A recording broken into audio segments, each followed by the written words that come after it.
episode 6 of the Sports Roast. I'm your host, Greg Giacchino, as always.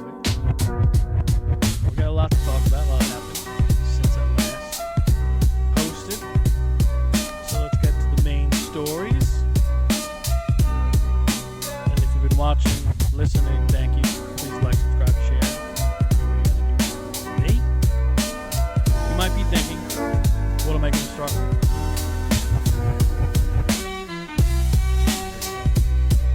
One of my most hated teams, pro or college, lost in an epic fashion, even though I hate that word, in a grand fashion. But we got to start off with congratulating Alex Ovechkin. For what? If you've been living under a rock. It's not because he scored 895 goals. I'm going to congratulate him on his wife, Jesus Christmas. Nastya, I believe is her name. She is a Russian model, and you can tell. Jesus Christ. Congrats, Ovechkin, on that. But also, congrats on 895, surpassing the great one. A lot of weird coincidences here. He scored his 895th in the same amount of games as it took Wayne to get 894, and they both did it against the New York Islanders. My team. I think that's just a gray in my beard. That sucks. Getting old. It's for the YouTube audience. I didn't know what was going on with my face. Yeah, Ovechkin, 895 goals in the same amount of games and against the same opponent, which is absolutely insane. And here he is at UBS, which I called USB, not on purpose, but first season there, took some time to get used to. It confused the arena name for something you charge your cell phone with. But anyway. So Ovechkin gets it done on a power play goal. At least the Islanders won this game.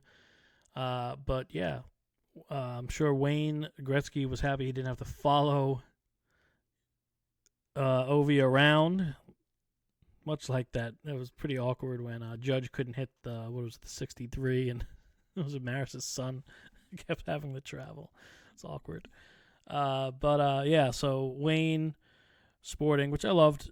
Nice little touch sporting the little Gordie Howe pin, Wayne's wife, there as well. If you're looking on YouTube, if not, hey, I love it. You're getting me somehow, right? You're listening. Please tell your friends, share, subscribe, whatever. Blah blah blah blah. Comment. Question: do you think the older he gets, the more Wayne Gretzky looks like an old English woman? Because I do. He looks like an old English woman, a grandmother from somewhere in the UK, maybe even Belgium or something. But that's who he looks like. Poor Wayne, or Rich Wayne. But so Ovi did that. So let me start with that. Congrats on the wife. Congrats on the life. Good for you, Ovi. One of the more entertaining players. If you remember how nuts he went when they finally won the cup, and he was diving in fountains and he was living it up. He enjoyed it. So good for him. Not so good. I'm going to pivot to the NBA. Not so good for, I'm going to say, Mike Malone. You know why? Because he wanted to be called Michael Malone. But, hey, Mikey, it was Phil Jackson. It was Red Auerbach, right? It was Pat Riley. I mean, Coach K he didn't demand people learn his last name. But, so you're Mike Malone to me, and you're also out of a job. You'll be fine. You're a good coach. He gets canned along with the GM, not a DM. Imagine you got DM'd that he's fired. It's going to happen soon. Shortly, I believe at the time there were 4 games left for the Nuggets. So right then they're up top of the West, or they're one of the teams that aren't far behind the first place Thunder. Weird timing, but if you followed his comments, he just kind of reamed his team out at a press conference, a post-game press conference, and I guess the owners or maybe even some of the players had enough, didn't like it. I don't know. Maybe things are a little soft there in Denver after they won the title. They got fat on themselves. I don't know. But, yeah, Denver, listen, no one was going to catch OKC, but Denver, 48 wins. They're in fourth place, and they could easily, I think they could easily, they're only one win behind the Lakers, easily get third, I believe. So, I don't know. So, Mike Malone out. Not Michael. I mean, if you demand people call you Michael, what are you doing here? Anyway, so Mikey M, he's out. He'll be fine now. Along the same lines, we'll stay in the NBA. Luka made his return to Dallas, and the little pregame video, he was crying. I saw the picture. I don't know if I got fooled on social media, but I believe they gave out like 1,800 or 18,000 shirts that said, "Sorry, we traded you." I don't know if that's a fake picture I saw. Clearly, I'm not going to put it in this video, just in case that was fake, but I believe it's true. And then Luka went on a little rampage, 45 points in 112-97 victory over Dallas. And Anthony Davis with a whopping 13 points. Klay Thompson with only 6 points. Some guy I haven't really heard of, I don't think. So I looked at the box score. He had 26 points, I believe, for Dallas. I have to see who that was. The name didn't ring a bell at a quick glance. But, yeah, Luka took those tears and went wild. 28 shots, hit 16 of them. LeBron also added 27. So, I don't know. I heard, what was it, Nico, the GM, heard he was watching from the tunnel. Not a good look. As the playoffs are about to start in the NBA, and the Mavericks can't even add anyone because of poor roster decisions and contracts given out, and it's really screwed themselves. Oh, and they traded one of the best players in NBA history offensively. So this is crazy. In his prime, too. So, Jesus. We'll stick with basketball here. Final Four is over. Men's and women's. Start with the men's. Duke. The mighty Duke. The player of the year, Cooper Flagg. Probably the betting favorite in Vegas, right? Woo! No, not so fast. The defense of Houston rattled them late, and Duke blew it. And Cooper Flagg couldn't have his Duke moment like the Leitner shot or anything the hell that team that beat Butler. Team that beat Butler. They had whatever moment they had. I have so much hatred for Duke that my memory's cloudy with them. I don't know, Reddick and all these clowns. I don't even remember who got titles out of them. Battier Brand, I believe they did. I think that was when they beat what they beat? They beat a UConn team with Okafor. I don't even remember. Emeka Okafor. I don't even remember right now. I'm just so happy that Duke did not raise that trophy because the Florida Gators did. That was my pick in my pools, but like I said, some people had real chalky shit and might have had more points than me at the end of the day. But yeah, I predicted Florida over Duke. So I knew Duke was good. Hate to admit it, but listen, they didn't win shit, so I'm happy. Now we see where the NBA lottery goes. Does the NBA pull a little fast one? Do they do more the second coming of the Twin Towers in San Antonio? Do they bury him in Washington or Charlotte? What do you think? Does a team like Portland? Do my Bulls lose? We'll get to them later. Do my Bulls lose the play-in and have an outside shot when they will have like a 1% chance to get Derrick Rose? I don't know. Where is the NBA going to put Cooper Flagg? Be interesting to see if some shady business looks like it occurred with the NBA lottery.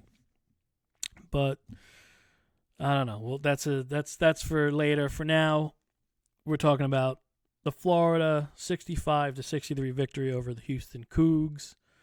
The Cougars, I feel bad for the Houston coach. He's been around forever. Was it Kelvin Sampson? He's been around forever, and he just never has enough offense. He's got the defense, he's got the heart, he's got the experience on all his rosters, but they never have enough offense. They go cold. This team was hitting threes throughout the year. They were good. They were one of his better all-around teams. Usually they were skewed heavily on the defensive side. But Clayton Jr. for the Gators, who I didn't realize was an Iona kid. So I think it's a mistake that Pitino didn't have him in St. John's, but I'm sure something happened with NIL or whatever the hell happened there. But he also got his girlfriend pregnant, wanted to stay home, landed at the Gators, and he was an absolute sniper up until the final. He only had 11 points. He missed his first few shots. Might have missed his first 8 shots. But listen, say what you want. It was a 2-point game. We had drama late. I think that's what you want out of a championship game. They're not going to play, it's not going to be, put in the NBA Hall of, or the Naismith Hall of Fame as, the best basketball game ever played. But we had drama. We had a good run, a good comeback. Florida was down late, double digits, and they pulled it off. And listen, both teams combined 12 for 49 from 3-point. It's a whopping 24.5%. Maybe the kids are tired. Maybe the kids felt the pressure. Who knows? If you watch the World Cup, up until like France-Argentina final, they play with a stick up their ass. They clinch their assholes so tight. No one wants to mistake. Well, no one wants to make a mistake on the world stage in the World Cup final. That's why almost half the freaking games go to PKs, because no one wants to make that mistake. And they don't play loose. They don't play free. They don't play open. They did it when Mbappe started putting on a show, and Messi too. But that's rare for like a huge final like that after a big tournament. Not saying that these kids from Houston played tight or nervous or anything. I mean, I can't say that they weren't, but whatever. I know people are beating the game up, but 2-point game, national final. It was a 1 seed versus a 1 seed. Can't ask for much more, especially if you're a North Carolina fan. So suck it, Duke. And we'll see what happens with Mr. Flag. And now I got to get mentally ready to hate the Boozer twins, which will be freshmen in the fall at Duke. So my hatred continues for the Devils. All right, and the women's side, UConn, 2 seed, knocks off UCLA, also knocks off USC, also knocks off South Carolina. It knocked out 3 1 seeds to win it all as a 2 seed. Paige Beckers gets her title. Good for her. I'm happy for her. A lot of history with knee injuries with her. She's projected to be the number 1 pick in the WNBA draft. So good for her. Happy for her. Fudd and Strong, 2 of their other top players, 24 points each. Strong's a freshman, so Coach Gino will go for another national title with her for the next 3 years. So good for them. Now, you want to talk about bad games? This was a whopping 82-59. Jesus. I haven't seen a beating of the cock like that since. I'll let them. You know how I'm going with that. The Cocks get beat like a teenager's bedroom. But yeah. So UConn, the Huskies pull it off, and pull it off. Anyway, it was a strong showing. I'll go with a different pun or whatever. Strong showing from UConn. Paige Beckers becomes the only collegiate basketball player, men's or women's, to beat 6 number 1 seeds in her career, which is pretty damn impressive.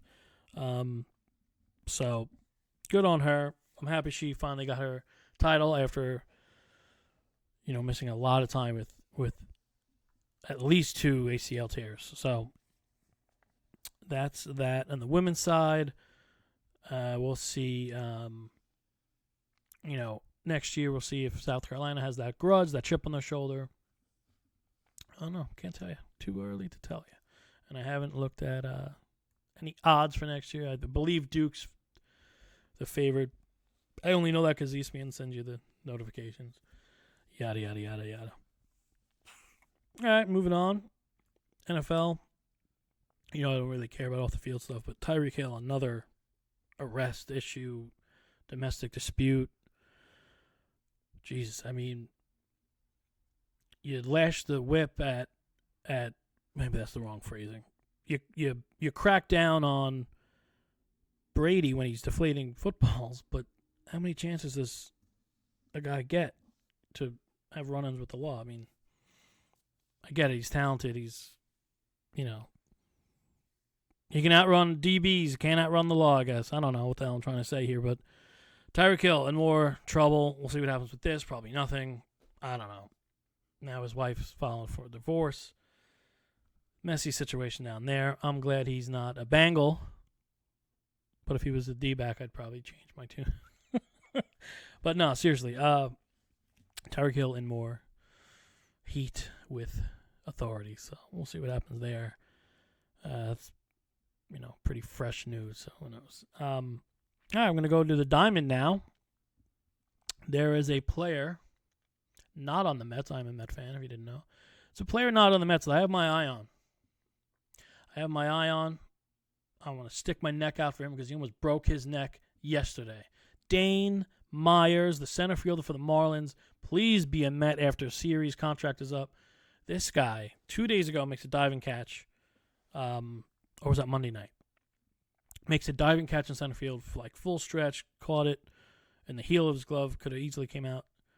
I believe that was Monday because it was a night game, and they switched everything because of cold weather, which is weird to me, but I guess ticket sales are a thing. I don't know. There was no rain or snow or anything, but they did move Tuesday's game up 3 hours. I don't know. It was a little weird to me just for weather, but I guess I get it. No one wants to sit and freeze their ass.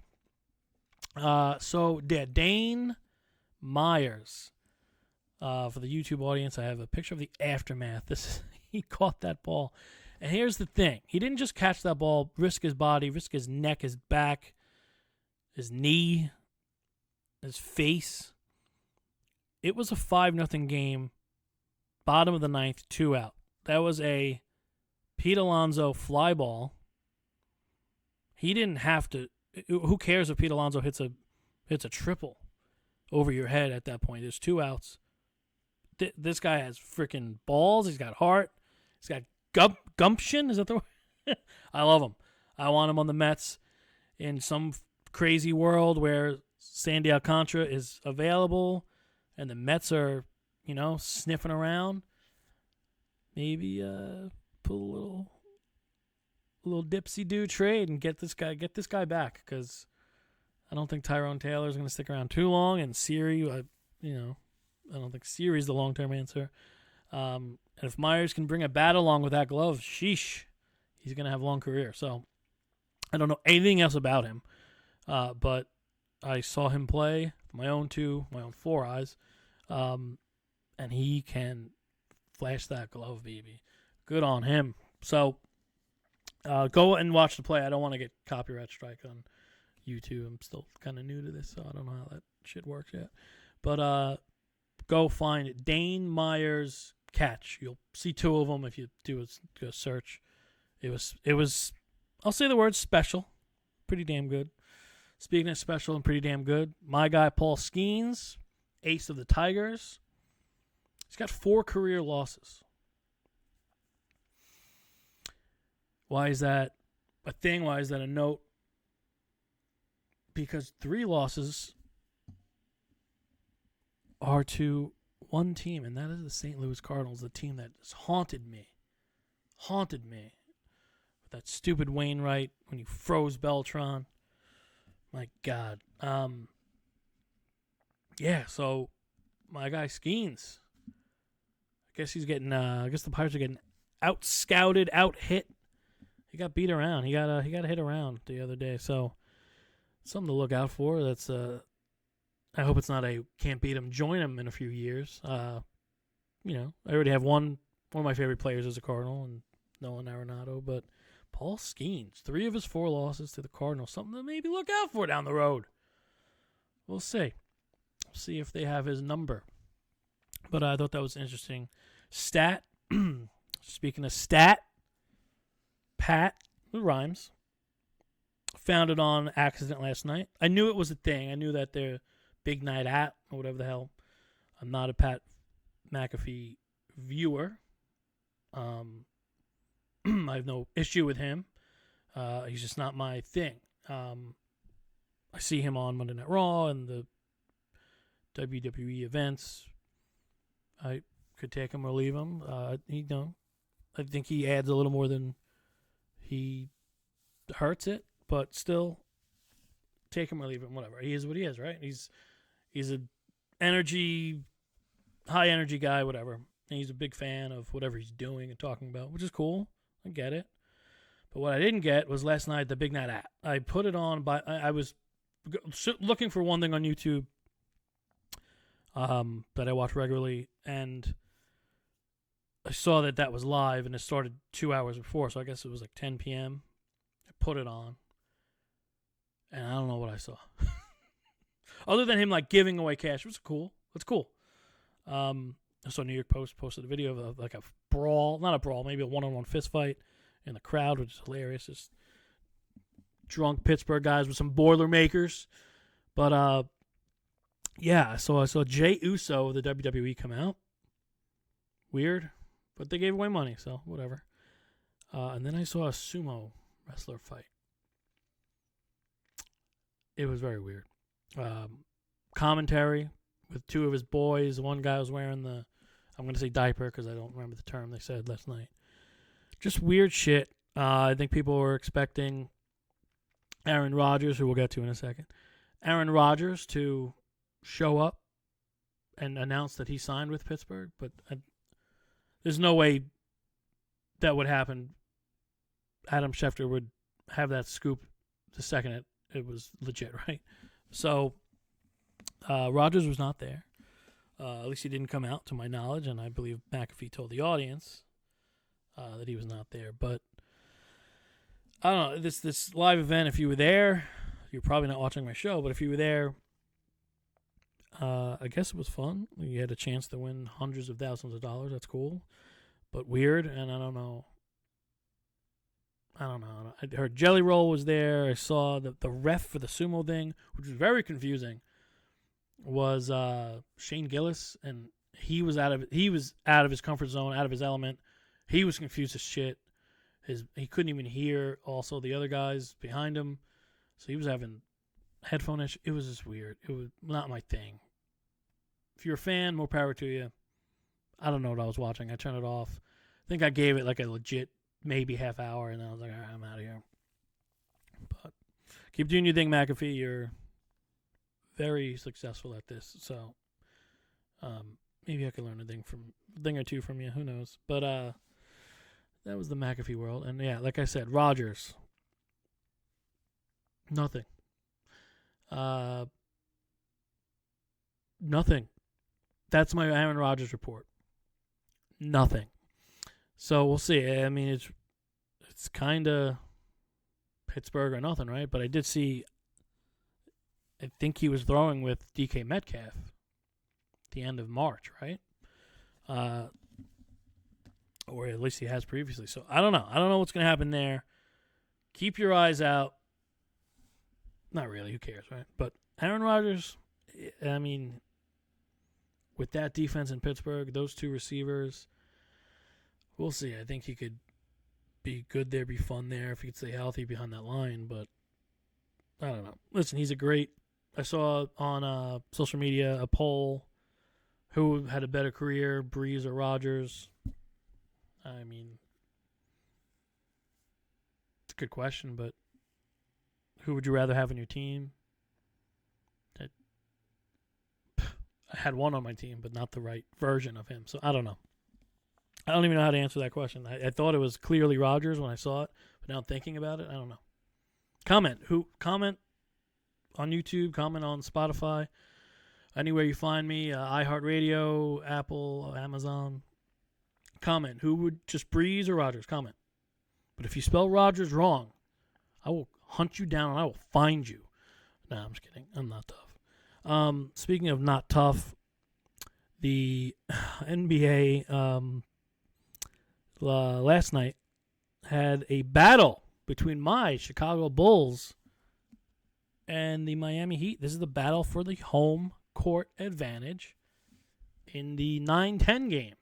And my Bulls won, 119 to 111. So now with 2 games left, the Bulls are up by 1 in the standings over the Heat. It's going to be a great pillow fight to see if one of these teams can get the 8 seed. But I don't know, the Bulls have been as hot as I was over that friggin' banner thing. But they gained no ground because everyone else above them kept winning. So that's what my NBA fandom has come to. Can my team win a play-in game before they lose the next play-in game? Every year, same thing with the Bulls. But Mikey Malone's out there. But Billy Donovan just named to the Naismith Hall of Fame, along with Sylvia Fowles, Carmelo Anthony. So I don't think Billy Donovan's losing his job anytime soon. That would be weird to fire a newly named Hall of Famer, right? Maybe it's been done before. I don't know.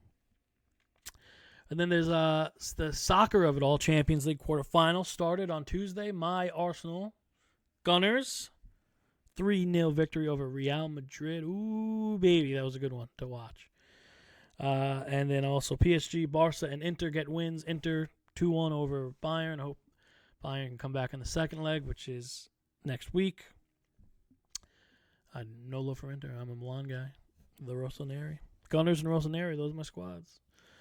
So, good soccer. If you want to get into it, now's the time. The quarterfinals, soon to be the semifinals. These are the best teams in the world. Trying to lift the Super Bowl, the Lombardi Trophy of soccer. It's given every year. It's a huge tournament, the Champions League. Comment below. Who's your squad? Are you watching? Comment. Reply to my Blue Sky, my X account. Sounds weird to say. My Twitter. I like Twitter. I'm going to say Twitter. My X account. You don't know who she is, but I don't want you commenting on her account about a sports podcast. So, all right, a little sad news now. This guy was a Met for, I think, 1 year. I thought it was longer. I liked him so much. He was so good that I went out and got his jersey. I got his jersey off MLB.com when he was a Houston Astro. I got that pinstripe jersey, if you remember those, when they had Pettit and Clemens and they beat the White Sox. Was it 05? I think it was 2005 when the Houston Astros won the World Series. Do I have that right? No, they lost. Holy shit. Hold on. Am I a big dumb idiot? Clemens didn't win shit with Houston, right? 2005. God, I'm dumb. The White Sox beat Houston in a sweep. And I know for a fact, I'm an idiot. I have it down. Octavio Dotel is who I'm talking about. R.I.P. 51 years old. Played for 13 teams. He perished in the Dominican Republic roof collapse, which was a tragedy in the news that I'm sure you all saw or heard about. Also, Nelson Cruz's sister was one of the deaths in that tragedy. So, R.I.P. to Octavio Dotel, who impressed me so much in his short time with the Mets. I went out, bought his jersey when he was on Houston. It's in storage somewhere, but by all accounts, a great guy. But he was on the field, which is what I care about most when it comes to sports. On the field, on the court. That's what I care about most.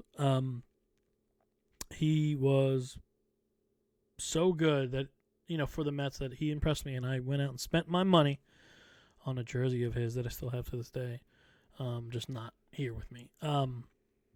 So R.I.P. to him.